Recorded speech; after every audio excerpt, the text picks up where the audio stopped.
एक बहुत ही shocking plane crash. Air India की फ्लाइट AI 171 अहमदाबाद से लंदन जा रही थी। 240 से ज्यादा पैसेंजर्स और क्रू मेंबर्स इसमें बैठे थे और टेक ऑफ करने के सिर्फ 40 सेकंड बाद ही ये फ्लाइट बड़ी तेजी से नीचे डिसेंड करने लगी और लिटरली टेक ऑफ के 2 मिनट बाद ही ये प्लेन जाकर क्रैश कर जाता है गुजरात के रेजिडेंशियल एरिया में। ये पूरा इंसिडेंट इतना शॉकिंग इसलिए है क्योंकि इतिहास में इस स्पेसिफिक प्लेन टाइप के लिए ये पहला क्रैश है। ये एक बोइंग 787 ड्रीम लाइनर प्लेन था जिसका एक एक्सीलेंट सेफ्टी रिकॉर्ड है। आज तक इतिहास में ये प्लेन कभी क्रैश नहीं किया है। ड्रीम लाइनर की पहली फ्लाइट साल 2009 में उड़ी थी, आज से 16 साल पहले, और तब से लेकर आज तक कोई भी इस लेवल का हादसा इस प्लेन के साथ नहीं हुआ है। मैं जानता हूं बोइंग एज ए कंपनी का एक बहुत ही खराब ट्रैक रिकॉर्ड रहा है पिछले कुछ सालों में, जैसे कि उनके प्लेन टाइप B737 मैक्स जिसमें कई सारे मैन्युफैक्चरिंग डिफेक्ट्स देखे गए और कई सारे प्लेन क्रैशेस भी देखे गए हैं पिछले कुछ सालों में, लेकिन ये वाला प्लेन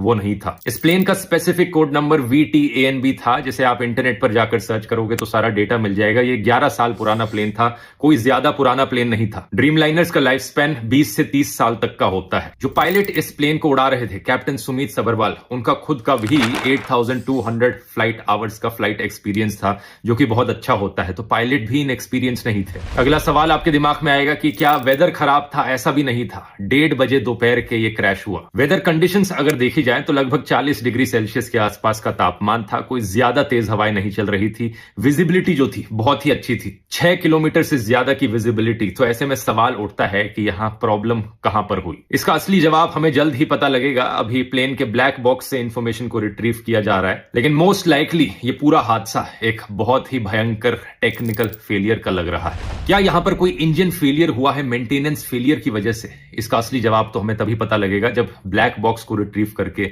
सारी इंफॉर्मेशन पब्लिक में रखी जाएगी। लेकिन सवाल यहां पर पूछे जाने चाहिए इन दो कंपनीज से, एयर इंडिया और बोइंग।